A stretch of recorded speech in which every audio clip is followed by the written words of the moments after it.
Alright, this video is of our 2013 Coachmen Freelander 19 CB for corner bed. And I'm going to do a little walk around and just go over some of the modifications that have been performed.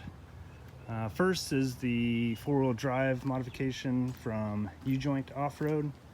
It has a solid axle under it, high-low transfer box, all the craziness that U-joints provides. He did also did an aluminous front bumper winch. He kind of goes over a little bit of it on a video that I linked to as well. Flat grill, etc. All of the fancy stuff up front. Some of the other changes up front, I switched to these Velvac heated power mirrors. It just had manual white Velvac ones from the factory. Switched to those. It does have a generator still on it, kind of like a little redundant.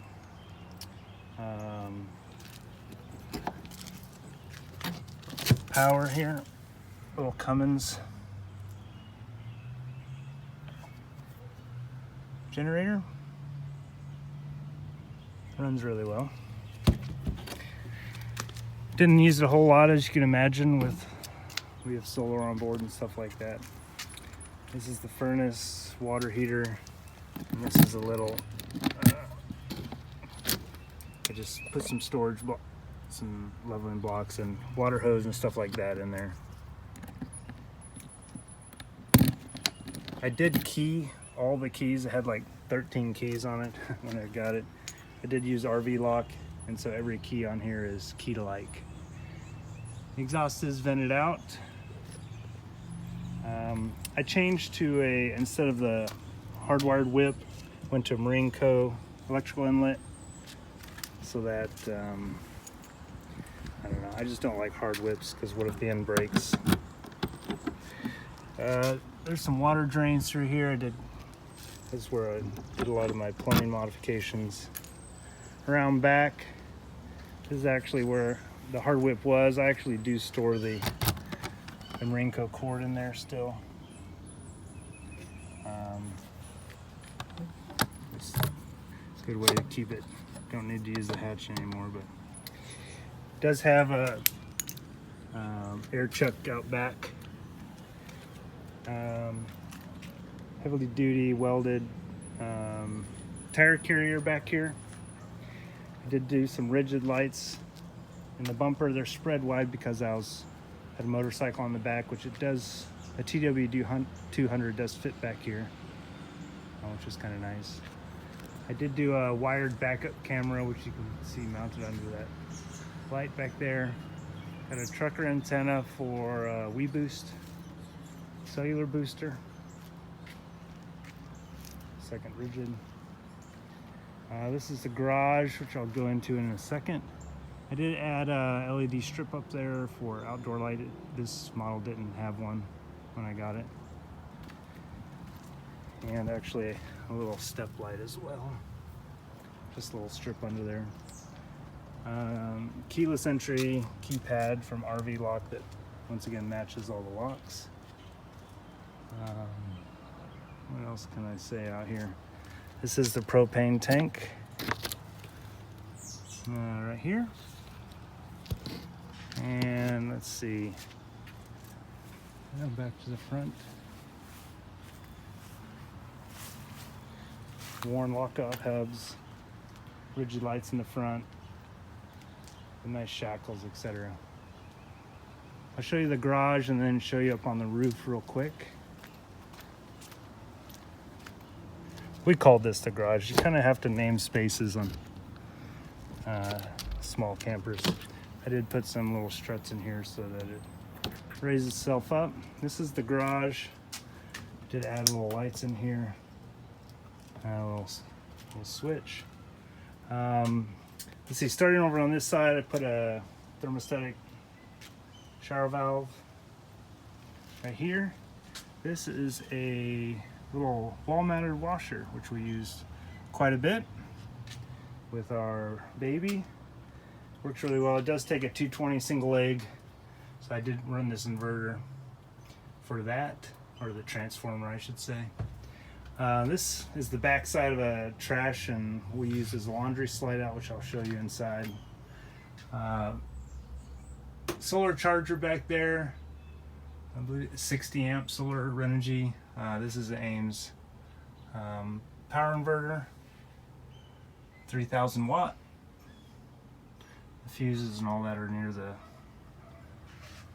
well, for the inverter are near the batteries. I did a whole house water filtration, which took some fancy plumbing under there because they didn't have a central, well, how they split it off was interesting, but carbon and sediment filters right there with the pressure regulator. I have a pressure valve, and then the bottom line actually comes over the washer. The top little line, 1/4 inch line right there, goes to, this is drinking water filter, which goes to the sink, out of the pressure pump, and expansion valve right there. It all works really, really well.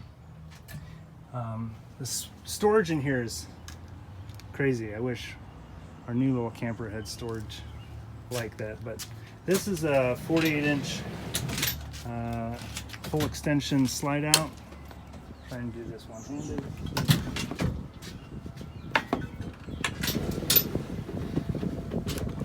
You can see it comes all the way out 48 inches. There's quite a bit more storage under here.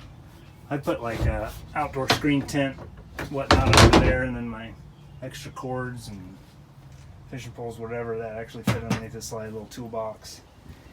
This we had mounted to fold-up bikes from Brompton, and this is a little flip-down cooker. A lot of the times I didn't actually slide it out all the way.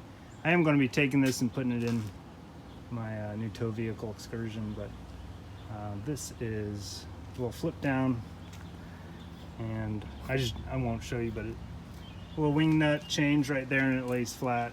And there's a little partner stove. Cooked out here all the time. I don't know about you guys, but cooking inside a small space is a little rough.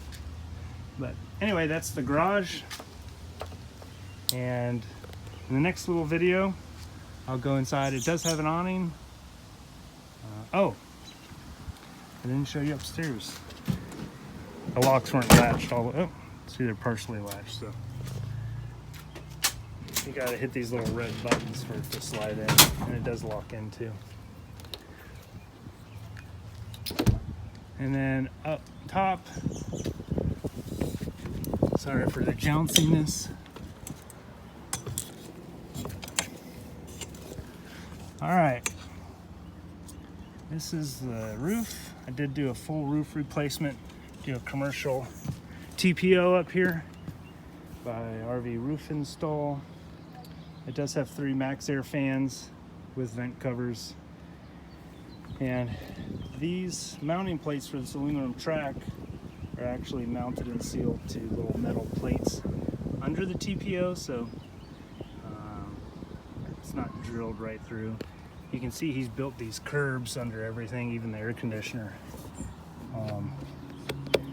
They have the rain lip on them so that water doesn't come in. But we have 2 300 watt 24 volt Renogy solar panels up here as well, and it has done remarkably well over the past year. I did just take it down to him about a month ago. He does an inspection just to make sure everything's held together, and it's held together really, really well. All right, next I'll take you on the inside.